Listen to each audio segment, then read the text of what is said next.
শুনুন, একটা বট গাছ থেকে যদি একটা পাতা পড়ে যায় তাহলে কি বট গাছটার কোনো এফেক্ট হয়? তৃণমূল কংগ্রেস হচ্ছে একটা বট গাছ, যেটা মমতা বন্দ্যোপাধ্যায় অনেক পরিশ্রম করে গ্রামে গ্রামে বুথে বুথে মানুষ তৈরি করে, কর্মী তৈরি করে, তাদের দিয়ে তৈরি করেছেন।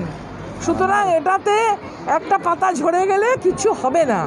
কিন্তু দিদি, অনেক বিধায়ক তো যাচ্ছে, আগামী দিনে আরো যাবে, মানে যারা জানতেন বা জেনে গেছিলেন যে এলাকার মানুষ তাদের পছন্দ করেন না, তারা আগামী নির্বাচনে জিততে পারবেন না, বা তারা বুঝে গেছিলেন যে তাদেরকে নির্বাচনে নমিনেশন দেওয়া হবে না, তারা একটা নতুন নৌকোয় উঠছেন, যে নৌকোটা ফুটো। ভারতীয় জনতা পার্টি পশ্চিম বাংলায় দাঁত ফোটাতে পারবে না। বিজেপি তো অলরেডি যা প্রচার শুরু করেছে, ওরা অন্যায় অন্যায় বাড়ি বাড়ি যাচ্ছে। ওরা তো প্রচার করবে, কেননা ধরুন প্রচার করতে ফ্লেক্স বানাতে হয়, হোর্ডিং বানাতে হয়, টাকা লাগে।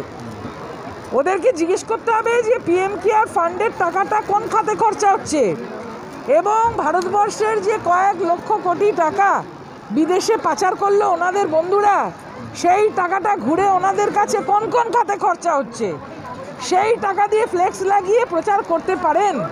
কিন্তু বাংলার মানুষ উন্নয়ন চাক্ষুষ করছেন 10 বছরে, মমতা ব্যানার্জির কাজ দেখছেন, তারা মমতা ব্যানার্জির সঙ্গে ছিলেন। মমতা ব্যানার্জির লড়াই, সিপিএম এখানে যে অত্যাচার করত তার বিরুদ্ধে মমতা বন্দ্যোপাধ্যায় যেভাবে লড়ে বাংলাকে হারমাদ মুক্ত করেছেন, বাংলার মানুষ সেটা জানেন। মমতা বন্দ্যোপাধ্যায়ের জন্য বাংলার মানুষের একটা আলাদা স্থান আছে। অমিত শাহ থেকে বিজেপি যারা নেতৃত্ব, অবজারভার যারা আসছেন, আজকে উত্তরপ্রদেশের উপমুখ্যমন্ত্রী এসছেন কেশব প্রসাদ মৌর্য, তিনিও বলছেন যে তৃণমূলের ভ্রষ্টাচার অনেক বেশি। শুনুন, উত্তরপ্রদেশে আমি গেছিলাম হাথরাসে, দলিত কন্যাকে হত্যা করে কেরোসিন দিয়ে জ্বালিয়ে দিয়েছে। এটা হিন্দু ধর্মে বলে না কিন্তু। এবং ওনার দলিত হত্যা যেভাবে করছে, দলিতকে যেভাবে নিপীড়ন করছে, যেভাবে মানুষ অনাহারে আছে, যেভাবে অনৈতিকভাবে নির্বাচিত সরকার ফেলে ভারতীয় জনতা পার্টি কখনো রাজস্থান, কখনো কর্ণাটকা, কখনো মধ্যপ্রদেশে, কখনো চেষ্টা করছে, কখনো ফেলেই দিচ্ছে, এটা কিন্তু অগণতান্ত্রিক, সংবিধান বিরোধী কাজ। এই সংবিধান বিরোধী কাজ যে দল করে, ভারতবাসী তাদের পছন্দ করে না। এবং তার মধ্যে আবার পশ্চিমবাংলার মানুষ অত্যন্ত শিক্ষিত, শৃঙ্খলাপরায়ণ, চেতনা সম্পন্ন, এবং এই বাঙালি কাউকে কিন্তু মানে না। কেননা স্বাধীনতা সংগ্রামে বাঙালিরাই বুক চিতিয়ে লড়েছিল। ওদের মধ্যে একজন আছেন সাভারকার, তিনি মুচলেখা দিয়ে চলে এসেছিলেন কালাপানি পার করে, যখন তাকে নিয়ে যাওয়া হচ্ছিল সেলুলার জেলে। তিনি কিন্তু স্বাধীনতা সংগ্রামে অংশগ্রহণ করেনি। যে জাতি স্বাধীনতা সংগ্রামে অংশগ্রহণ করেনি, সেই জাতিকে পশ্চিমবাংলার মানুষ, বাঙালি প্রত্যাখ্যান করেছে।